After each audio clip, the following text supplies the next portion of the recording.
So first, the introduction in the history by Ron Asuncion. History of metal. Humans began working with metal nearly 9000 BC. The earliest known metal mining operation dates back to a copper pendant found in Iraq that appears to have been fabricated in 8000 BCE. In the Americas, copper mining has been documented as early as 4000 to 5000 BCE near Lake Michigan. Next slide.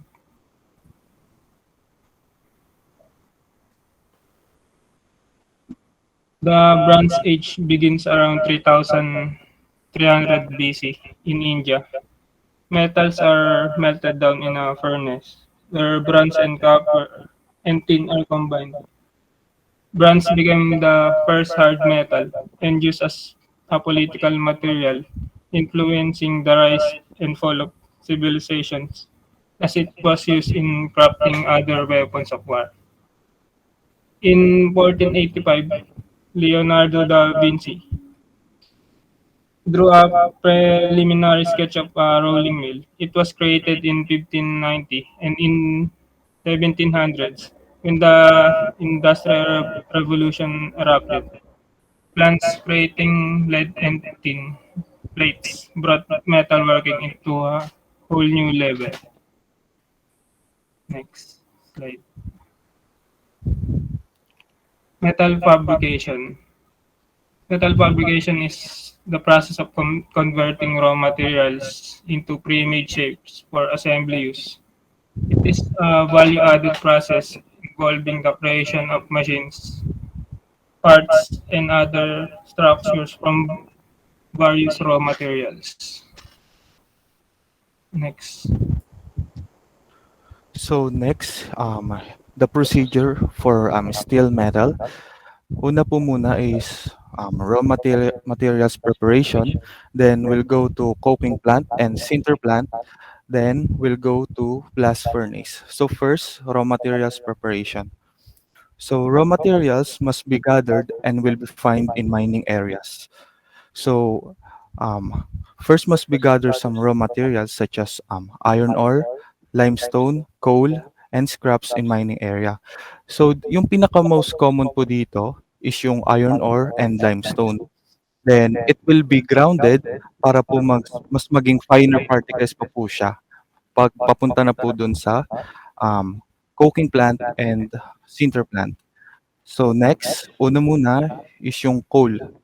So coal enters the coking plant and is baked at the high temperature for more than a day.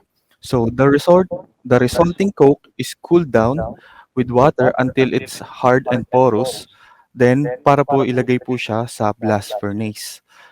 Then next naman po sa kabilang process, yung fine ore. Fine ores entering, I will enter the sinter plant for further processing, then we'll go to the blast furnace.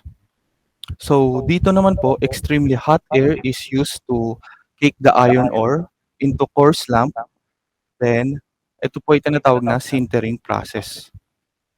So pagtapos po dun sa sintering and coking plant, pupunta naman po siya sa blast furnace. So dito naman po, smelting process po yung tawag. Iron ore, coke, and additives are continuous filled into the blast furnace. So dito naman po sa blast furnace, from above up to 25,000 tons of materials per day po dito. So ayun po yung example. Hot air at 1,250 centigrade is from below blown in from below. This lead to a complex reaction at high temperature. Then yung oxygen naman po dito ay nire-remove. Then yung iron ore naman po ay nare-reduce as they melt. As they melt, the various component move steadily downward, resulting into molten pig iron and slag. So doon naman po, tapping process po 'yon sa yung pag-downward po ng molten pig iron and slag. Trapping process, the finished iron and slag are discharged from the blast furnace. So pagtapos naman po nun sa blast furnace, um, didiretso naman po sa melting shop. Then pagtapos po ng melting shop, pupunta po siya sa converter, then sa secondary metallurgy. So, sa melting shop, the actual steel is produced in the melt shop to make flexible forgeable steel from the brittle pig iron. So dun po mapupunta po siya sa melting shop para po maging forgeable po siya at maging flexible po. So, next po, mapupunta po siya sa converter. So steel scrap is mixed into the molten pig iron. So it is used for cooling. So oxygen will be blown in to reduce the amount of carbon and results in crude steel. Ayun po yung kakalabasan po niya. So pagtapos naman po sa converter, mapupunta naman po siya sa secondary metallurgy. So secondary metallurgy, it allows the chemical composition of the molten steel to be controlled with great precision. So the steel is boiled with small amount of chromium, molybden- molybdenum, and other additives to form an alloy. So dito naman po mag-a-add po siya ng mga chemicals para po ma-form po yung alloy. Then this process is used to produce some 2,500 different grades of steel. So next naman po pagtapos po ng metallurgy, ng secondary metallurgy, mapupunta naman po siya sa dalawang part, casting rolling line and continuous caster. So una muna po sa casting rolling line.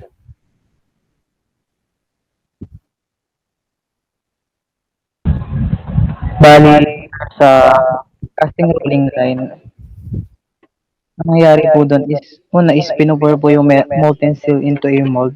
Tapos after po niyang mag-cools yung molten steel, pinuput po siya sa isang rolling mill. Yung rolling mill po, yun po yung isang machine na responsible po mag-shape, mag-shape po ng metal from molten steel to metal sheets. Next. Next is hot strip mill. Hot strip mill, this process stretches a slab into a strip. The slab is reheated to approximately 1250 degrees Celsius and rolled in hot conditions. The resultant strip of steel is wound into a roll like toilet paper. Dito naman po sir, ang ginagawa is rolling din po siya pero nag-i-involve siya ng high temperature. Tapos yung temperature po na yun is dapat is above steel recrystallization temperature para po mas madaling ma-form or ma-shape yung metals po natin. Tapos yung applications po nito is for metal buildings, agriculture, and agricultural equipments. Next. After po nun, may mga ibang process pa pong pagdadaanan. Next.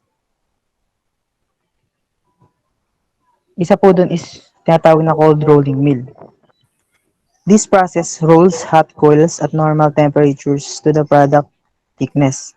In cold rolling, coils are made thinner to produce cold rolled coils. Dito naman po is ang ginagawa is after niya yung mga products from hot rolling is pina-further process. Ang ginagawa is kinukuli siya or inaanil sa isang room. Kasi dito sa process na to is mas magiging smooth yung surfaces ng metals natin tapos magiging harder and stronger siya compared dun sa nakaraang process which is yung hot rolling. Tapos yung mga applications nito is for home appliances, metal furniture, and aerospace components. Next. Next na process is tinatawag na hot dip galvanizing. This process of immersing iron or steel in a bath of molten zinc to produce a corrosion-resistant, multi-layered coating of zinc iron, alloy, and zinc metal. Dito lang po is ginagawa is ginagawa siya para ma-remove yung rust, oil, mill scale from the surface ng steel para mag-prevent yung corrosion. Tapos gumagamit to ng mga chemicals, ng different chemicals para ma-remove yun. Tapos after cleaning, pwede na siyang mag-proceed to next procedure, which is the coating. Next. The next process is coil coating line. Coil coating is the continuous and highly automated industrial process for efficiently coating coils of metal. Because the metal is treated before it is cut and formed. The entire surface is cleaned and treated, providing tightly bonded finishes. Ito po, yung process po nito is yung nagko-cover po siya ng metal na continuous process sa production po. Next po.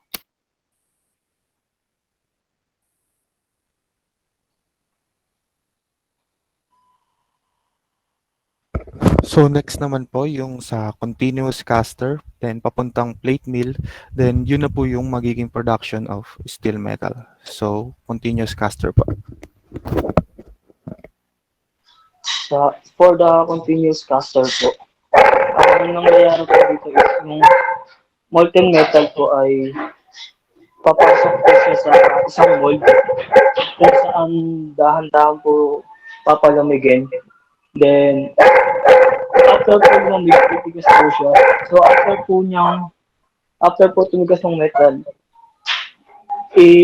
ikakat po siya sa desired shape sa size.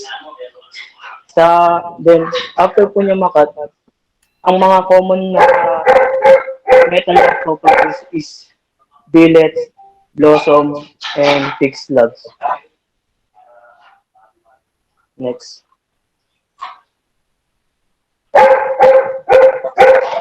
Then after ma-produce ng fixed slugs, dediretso po siya ng plate mill kung saan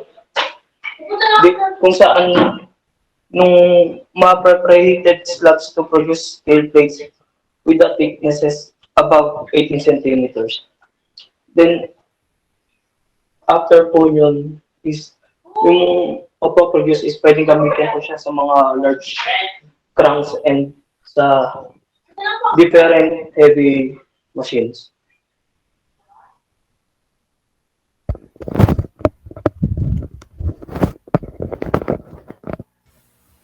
So, pumunta naman po tayo dito sa types and uses of steel. Steel. Ano nga ba yung steel? Steel is an iron alloy enriched with around 1% carbon, and it is generally free of the impurities and residues that can otherwise be found in iron. Sinabi sa definition na free of impurities at residues. Ano nga ba yung mga yon? Impurities such as nitrogen, silicon, phosphorus, sulfur, and excess carbon are removed from the source iron. Now, bakit tinatanggal yon? Sabi, while iron is stronger than other metals, but it is also extremely heavy, dense, and corrosive.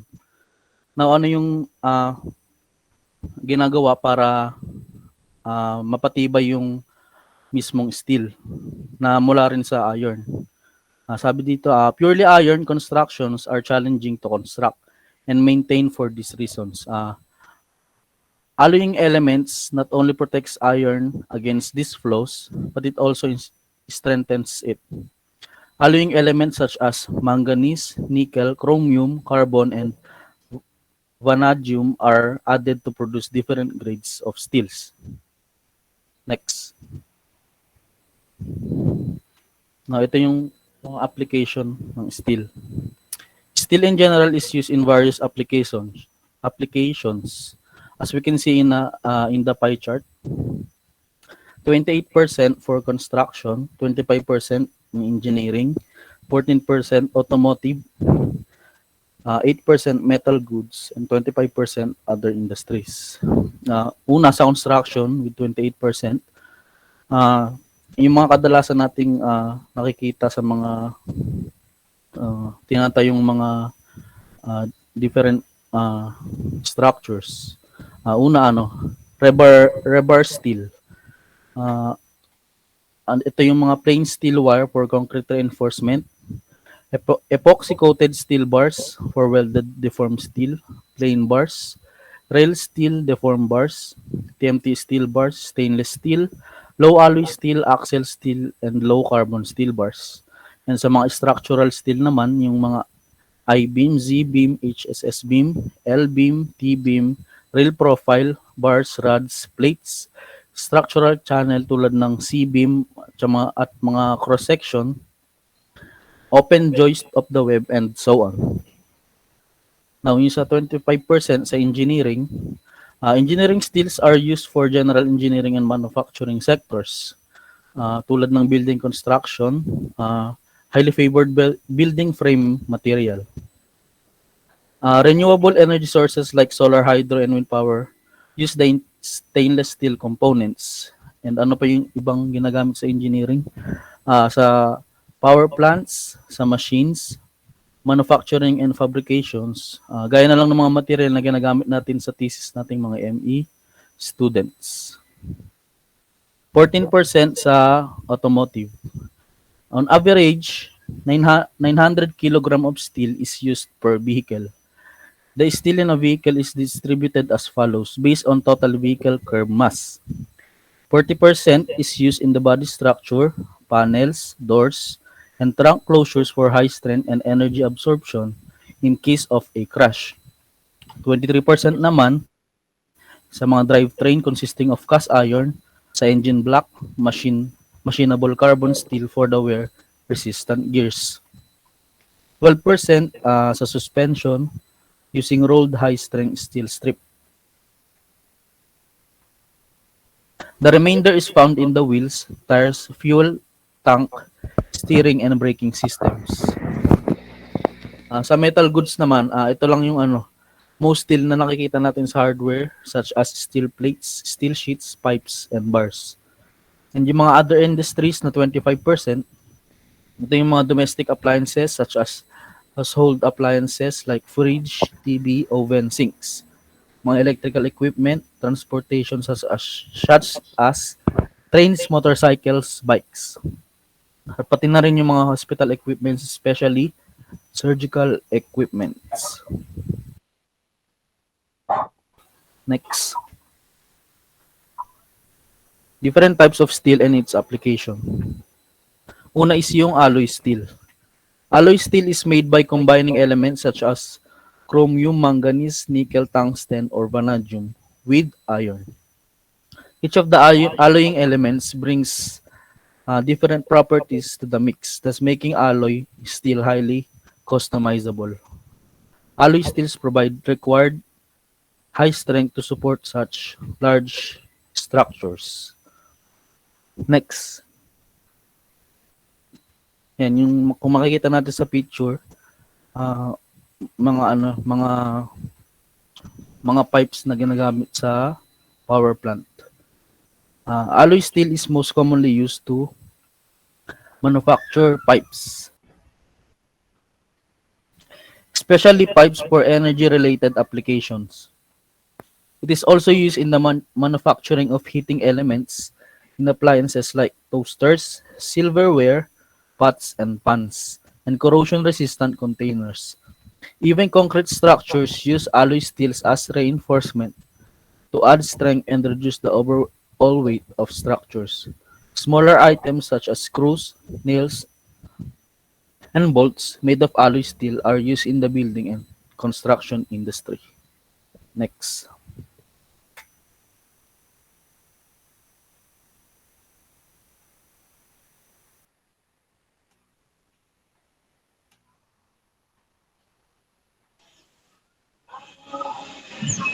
Ang next naman po na type ng steel or metal is stainless steel. Sinasabi po rito na stainless steel is highly corrosion resistant alloy steel which means hindi po siya madaling kalawangin. It consists of iron, carbon, significant amounts of chromium and residues of other metals. Para naman po sa application, because of its versatility, this material widely applied in many households, from kitchen utensils to tables, sinks, and other furnitures. Stainless steel is perfect for the manufacturing of anything that comes into contact with food because it doesn't rust easily. So yung susunod naman po is carbon steel. Dito po, carbon steel is an alloy made of iron and carbon, sometimes with residues of other elements. It is commonly categorized into three groups such as low, medium, and high carbon steel based on the amount of carbon the alloy contains. The more carbon is used to manufacture steel, the harder the alloy will be. On the other hand, small amount of carbon make for an alloy that is easier and cheaper to manufacture. Para naman po sa application ng carbon steel is often used to produce tools and mechanical elements, but it's best known as a structural building material. Ginagamit po ang mga low carbon steel sa mga plates for boilers, tubes, and rivets, while the medium carbon steel ay ginagamit sa mga pressure vessels, boiler drum, and hammer. At yung mga high carbon steel naman po ay ginagamit sa mga spring, knife, lathe machine, at iba pa. So, ang huling type po ng steel or metal, Ano yung mga percentage pag sinabi ko low carbon, medium carbon, high carbon? Meron ka ba? na ano po sir na screenshot ko po dito. Ayan. Meron naman po ang screenshot dito sir. Ano ko lang. Meron na. Hindi may ilagay yan na carbon. No? Paano mo siya tatawagin na low lang or medium or high? Ha? Opo. Wait lang po. Hanapin.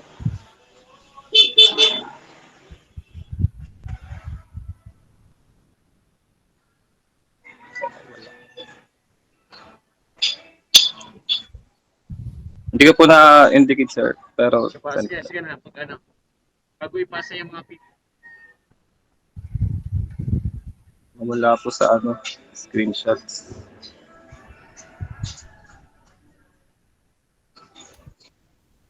Sige, later na lang. Ano pa na lang po sir mama? Later na lang, bago niyo ipasa. Ha? Opo. Sige po. Para naman po sa application po ng carbon steel, it is often used to produce tools and mechanical elements, but is best known as structural building material. Ginagamit po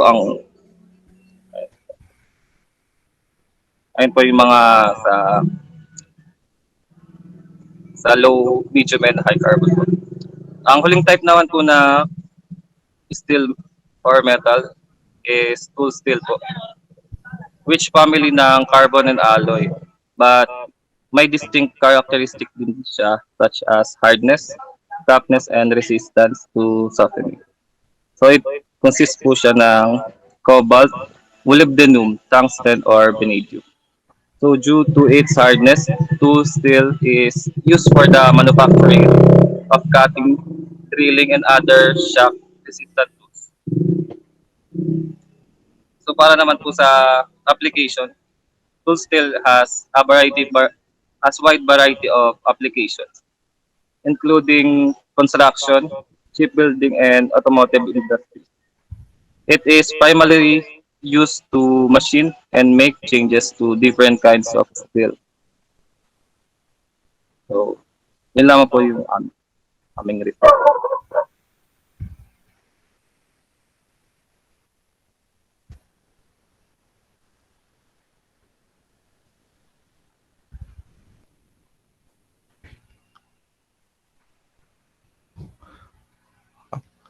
So, ayun po sir. Um, Tapos okay na po yung report po namin. Thank you po.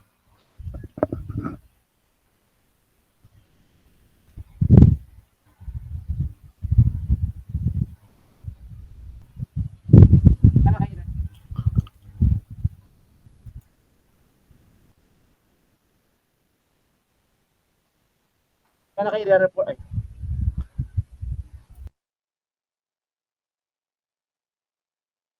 Sabi, wala na kayo re-report sa metal? Tapos na po sir yung presentation po namin sir. Okay na po.